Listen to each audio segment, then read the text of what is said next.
Bienvenidos y bienvenidas a un nuevo capítulo de Demasiados Libros. Hoy tengo el gusto y el honor de conversar con Josefina Licitra, quien nació en La Plata en el año 1975, es periodista, editora, escritora, colaboró en diversos e importantes medios de nuestro país como Clarín y La Nación y en revistas como Rolling Stone, Gato Pardo y Orsay, de la que también fue editora.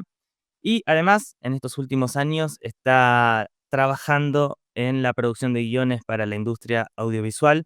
Josefina tenía solamente 29 años cuando ganó el premio a Mejor Texto de la Fundación para un Nuevo Periodismo, que por entonces presidía nada más ni nada menos que Gabriel García Márquez, y entre algunos de sus libros están Los Otros, una historia del conurbano bonaerense, que fue recomendado en este podcast años atrás, fervientemente recomendado, El Agua Mala, Crónicas de Pecuén y Las Casas Hundidas, 38 estrellas, otra gran crónica, esta vez sobre la mayor fuga de una cárcel de mujeres de la historia. Y este último libro, con esta bella tapa, publicado por Sex Barral, que se llama Crack, que es la historia de Josefina Licitra y su padre, en la que vamos a profundizar en el día de hoy. Josefina, ¿cómo estás? Muchas gracias por sumarte. ¿Qué tal, Guido? ¿Cómo estás? Gracias por la invitación. Acá estamos. Bueno, un libro muy especial, Crack. Imagino que estás viviendo un post-publicación que no tiene nada que ver con los post-publicación de libros anteriores, ¿no? Totalmente, no tiene absolutamente nada que ver porque como es lógico, al ser un libro, tiene algo bastante de memoir, al hablar de mi vida, indefectiblemente las preguntas literarias conectan con mi vida y termino hablando sobre detalles de mi mundo familiar, que es lo más lógico porque mi libro también habla de eso, pero no deja de ser rarísimo. Así que sí, es un postventa bastante extraño este, sí.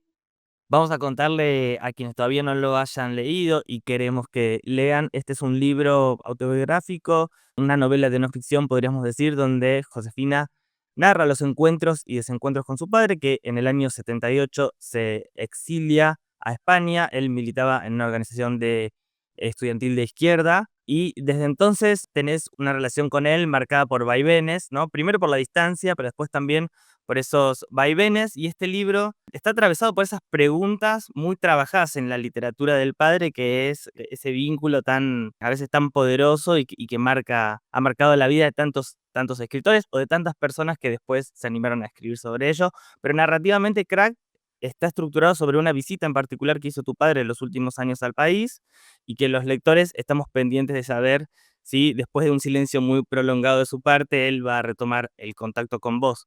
Como todos los buenos libros, yo pensaba, esta obra tiene como 3 claves de lectura. En principio, la relación que vos tenés con tu padre, pero también una historia familiar, ¿no? Aparece tu abuelo, tu abuela, aparece tu tía, también está muy presente tu hijo.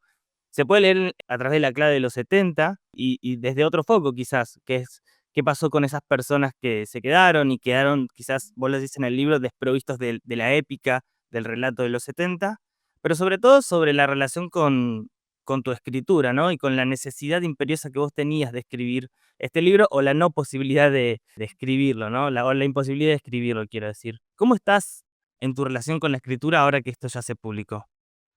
Mucho más aliviada. Primero, agradezco la lucidez de tu lectura. Es así, el libro tiene 3 planos, que son los que acabas de mencionar, y yo también me detengo bastante más. No digo que sea el plano más importante, ni establezco jerarquías, pero es el que más me ha dejado pensando, y es el de mi relación con la escritura.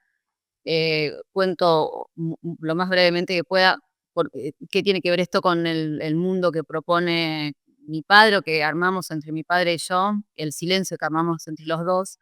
En algún momento, desconcertada por la hechura de ese silencio, publiqué una crónica tratando de entender qué pasaba, que con mi padre no nos hablábamos, más allá de que hay una distancia de por medio que es descomunal.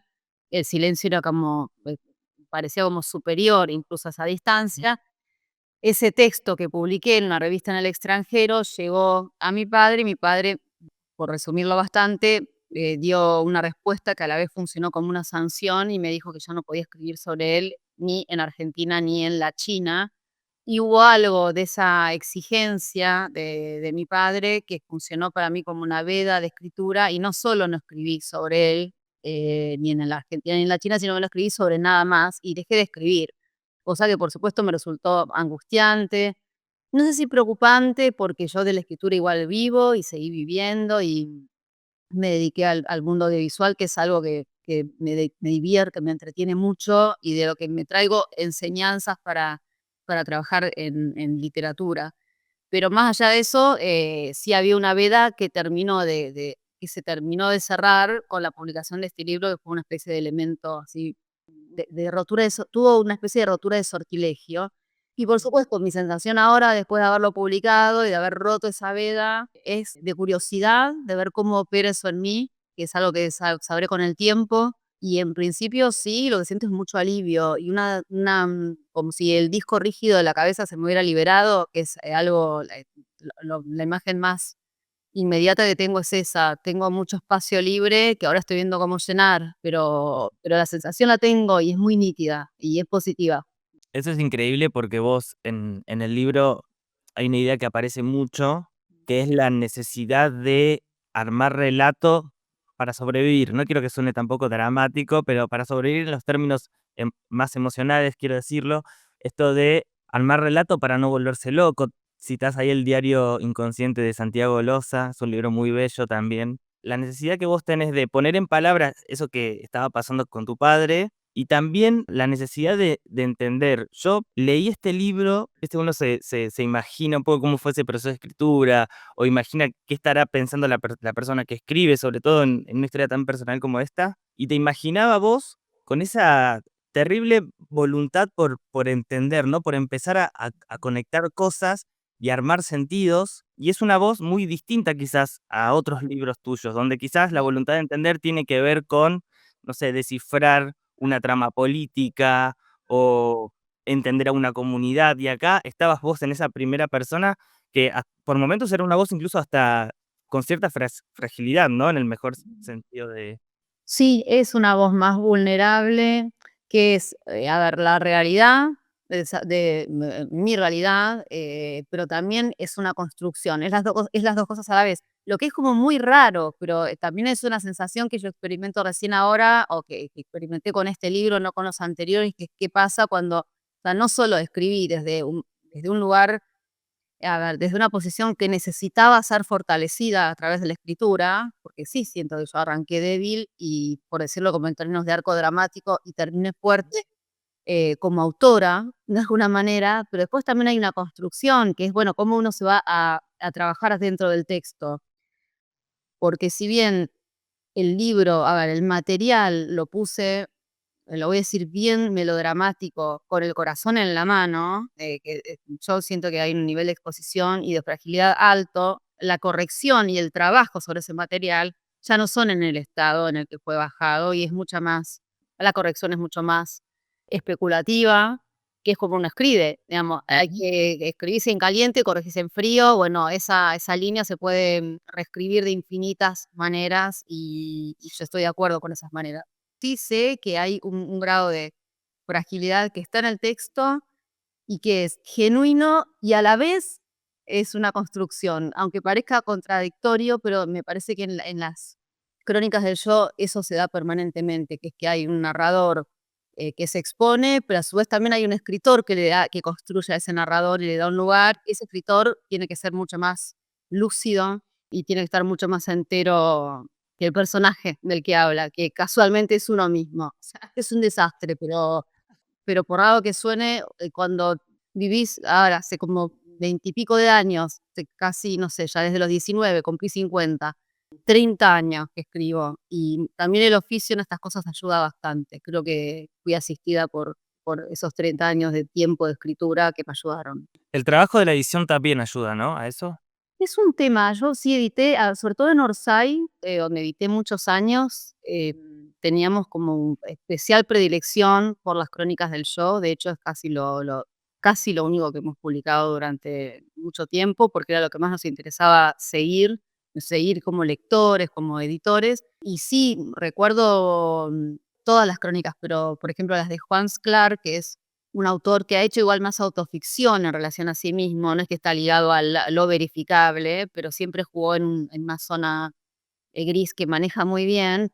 Y mis notas al margen en los trabajos de Juan tenían que ver con opinar sobre su vida, no solo sobre su escritura. Así que sí venía como fogueada en esa rareza que se instala cuando uno con herramientas de la literatura o del periodismo, da lo mismo, empieza a escribir sobre su propia vida.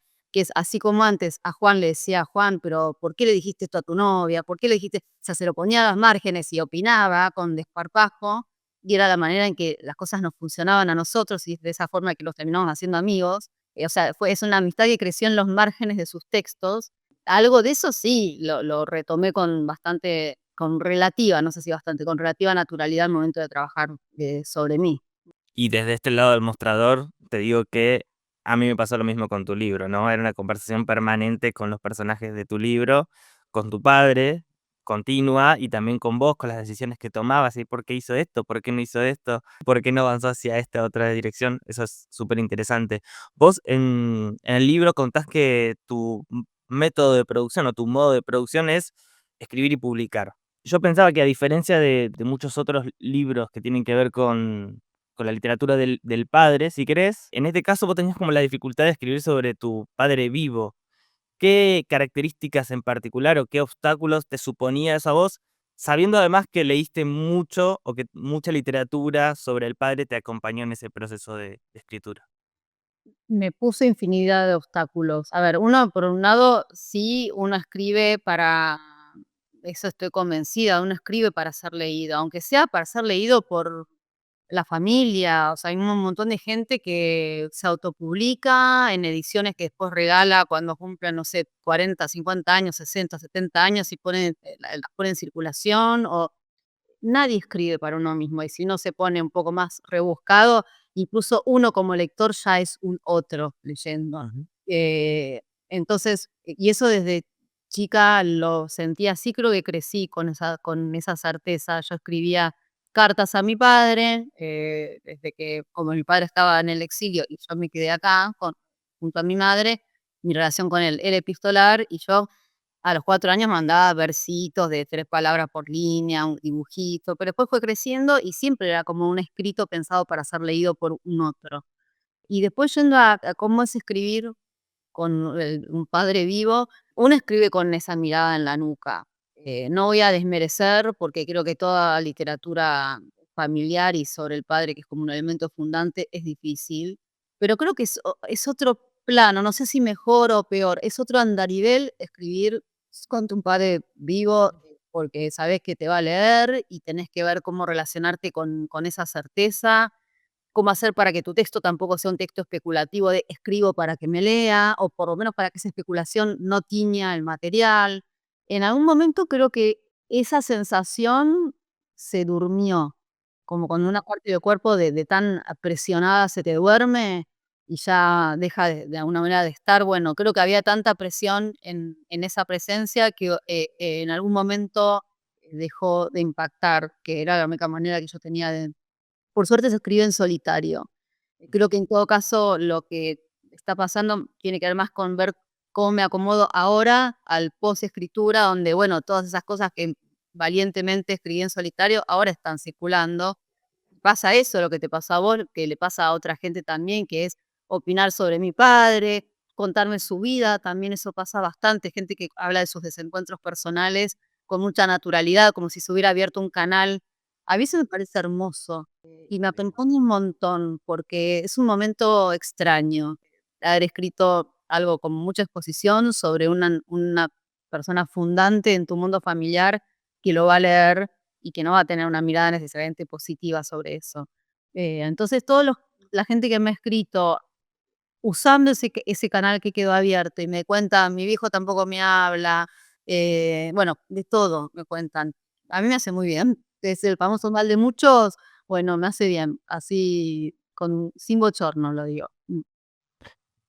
Yo no quiero entrar en el terreno del análisis, pero viste que es difícil porque tu libro está como muy atravesado por ese análisis, lo haces en términos como estrictos, vas al analista, ¿no? Y conversás con él, y también hay mucho de exponer parte de tu historia familiar y cómo esa voz te transformó. Y recién mencionabas las cartas, y yo pensaba, bueno, Josefina tiene una relación con su padre que desde muy chiquita está mediada por la palabra escrita. Después se dedica a la literatura, publica un artículo sobre su padre, el padre le quita la palabra y tiene que escribir para exorcizar eso. Como la relación entre la escritura y el vínculo con tu padre es tan estrecha que haber escrito este libro, imagino que era, no hay posibilidad de que yo haga otra cosa para exorcizar ese sentimiento.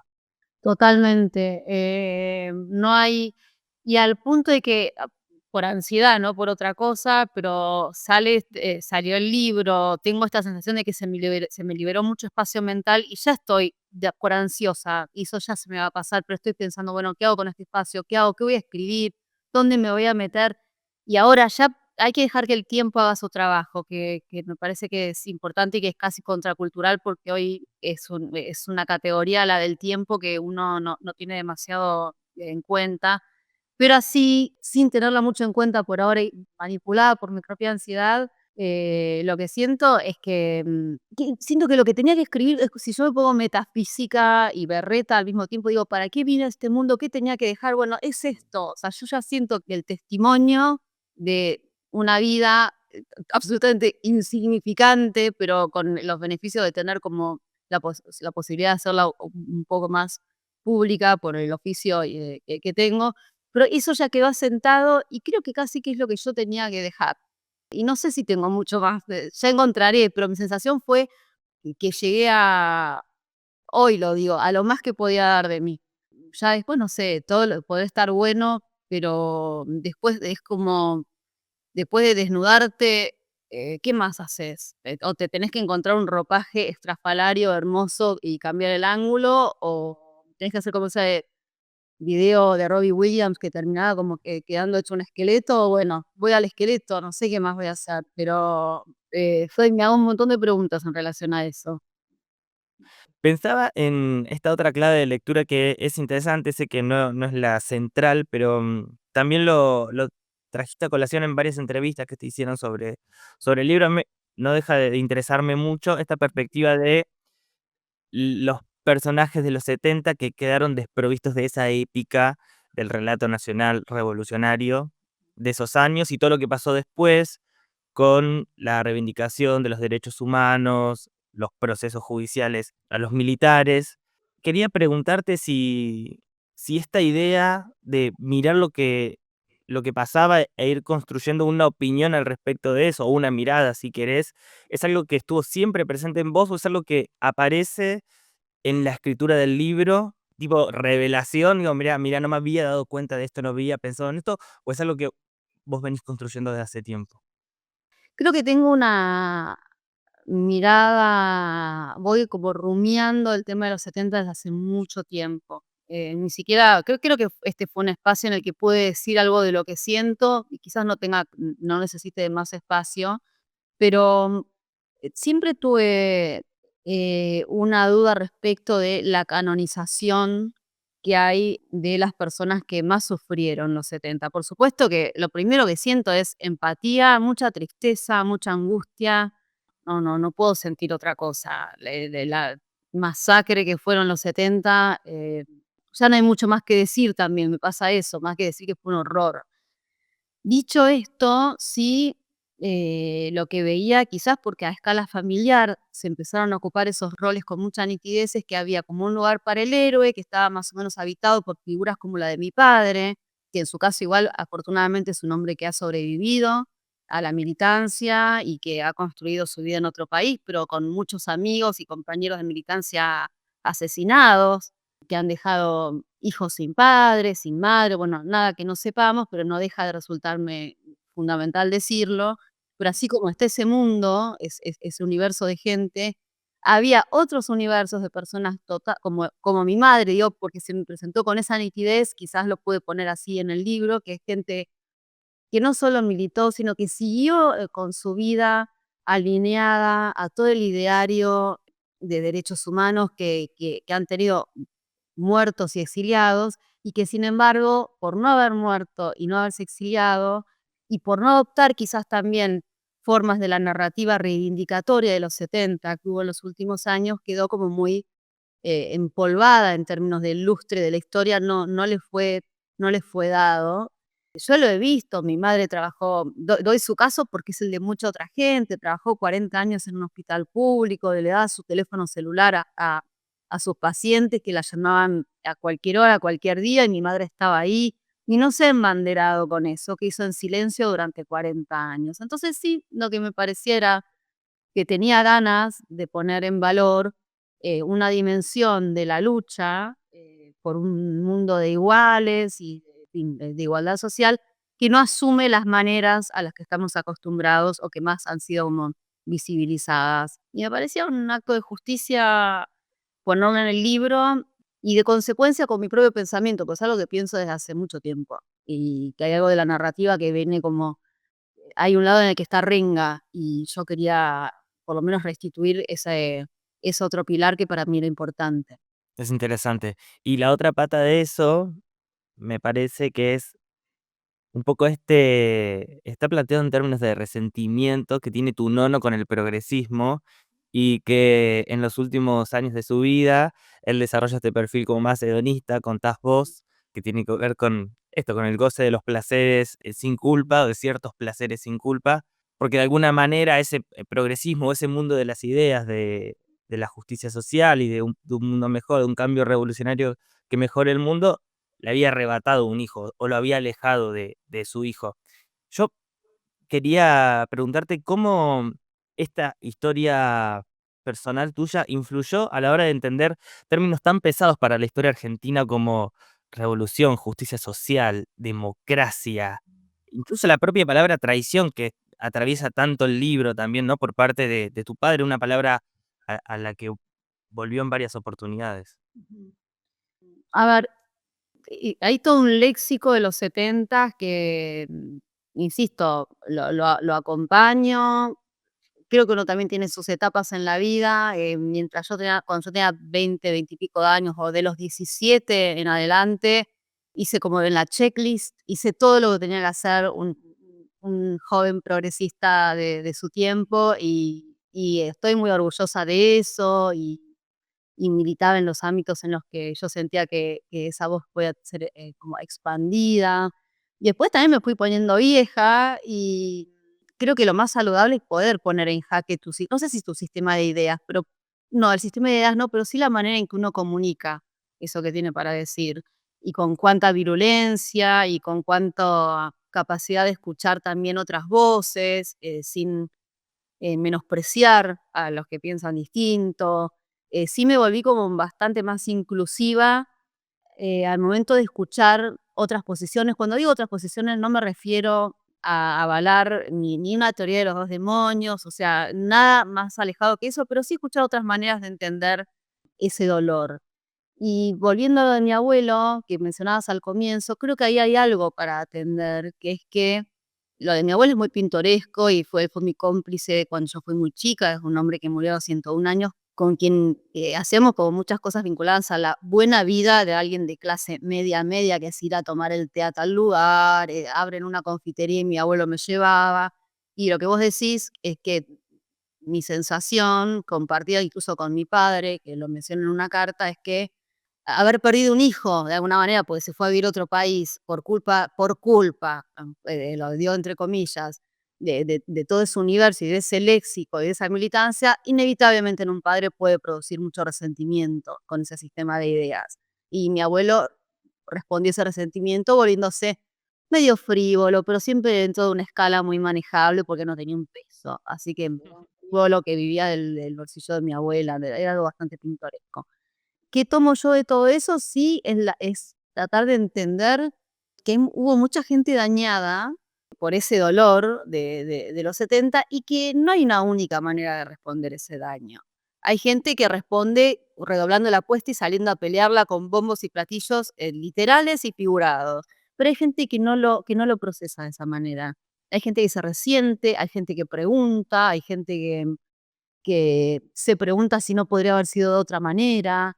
Creo que si uno se las hace desde la amorosidad, con respeto y con curiosidad genuina, sin retórica, sin ganas de ver quién tiene la última palabra, son preguntas que hay que empezar a hacer si somos un país que pretende ser maduro. En algún momento vamos a tener que preguntarnos y a mí también me pasaba esto, que es que creo que esas preguntas las tenemos que poder hacer las personas que igual miramos los 70 y la lucha de los 70 con amor, porque si no se les cede el territorio de esas preguntas a gente que las hace con voluntad de daño. Y creo que ahí hay un espacio que ocupar, que es que tenemos que empezar a interpelar qué se hizo, qué hicieron nuestros padres, si se manejaron bien. Eran la mayoría eran unos pendejos de 20 años, 21, 22. Yo hice muchas macanas a esa edad, tengo un hijo de 20 que también se maneja por la vida como puede. Hay que empezar a preguntar amorosamente o hartos también, pero nunca con voluntad de daño. Y creo que el libro abre de alguna manera algunas de esas preguntas.